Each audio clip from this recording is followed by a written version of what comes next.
नमस्कार साथीहरू। आज हामी नेपाल र जर्सी बीच हुन गइरहेको एक दिवसीय क्रिकेट खेलको बारेमा चर्चा गर्दैछौँ।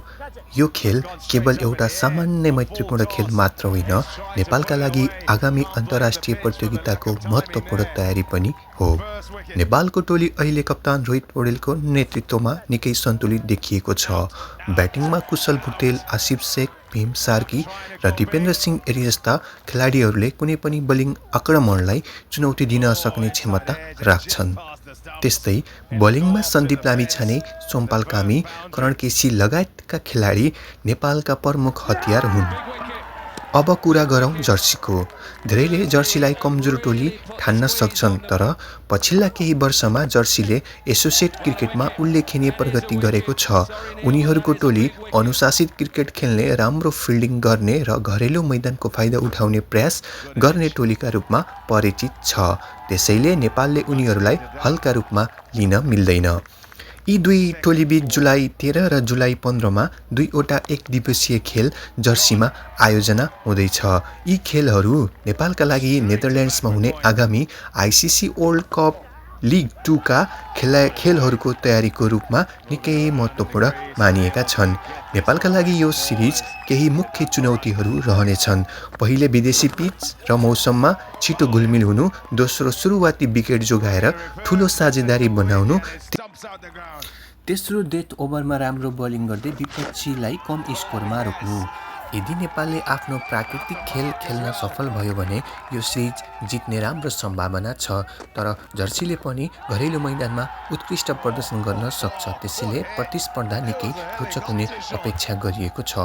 यस सिरिजमा नेपाली समर्थकहरूको नजर विशेष गरी दिपेन्द्र सिंह एरीको अलराउन्ड प्रदर्शन, सन्दीप लामिछानेको स्पिन बलिङ र कप्तान रोहित पौडेलको नेतृत्वमा रहनेछ। यदि शीर्षक्रमका ब्याट्सम्यानहरूले राम्रो सुरुवात दिए भने नेपालले ठूलो स्कोर बनाउन सक्छ। समग्रमा हेर्दा यो सिरिज केवल दुई खेलको नतिजा मात्र होइन, नेपालको आगामी अन्तर्राष्ट्रिय अभियानको आधार तयार गर्ने अवसर पनि हो।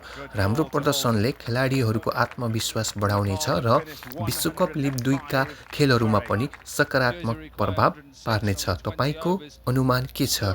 नेपालले जर्सीलाई 2-0 ले हराउला अथवा 1-1 को बराबरी होला, वा जर्सीले कुनै आश्चर्यजनक नतिजा निकाल्ला? आफ्नो विचार कमेन्टमा अवश्य लेख्नुहोस्। धन्यवाद। र अन्त्यमा भिडियो मन परे लाइक, शेयर र च्यानल सब्स्क्राइब गर्न नबिर्सनु होला। जय Nepal. That's a big wicket, important breakthrough for Nepal. Right on the edge. Well, straight away, Jonty Generous said, I'm not allowing Shakti to bowl to me. Wasn't the most attractive shot, but there he goes. There's the blitz.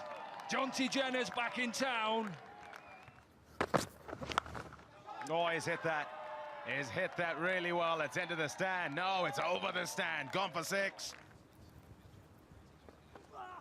Oh, down the leg side, and he's got it away. He's beaten that short fine leg again, and he'll get 4 more.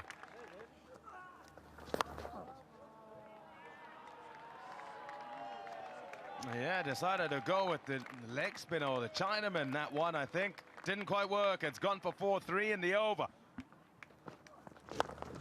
In the air and gone. There's the breakthrough. Oh, hurry, hurry.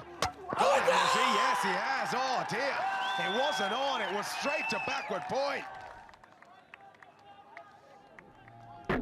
Superb fielding.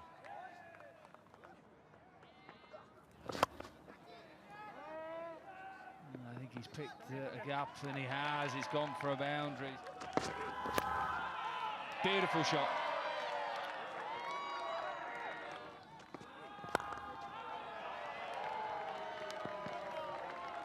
Another great shot. More positive intent. Gayandra.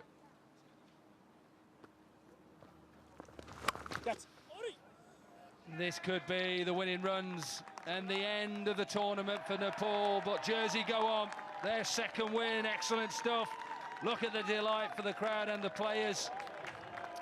They win by 7 wickets with 23 balls remaining.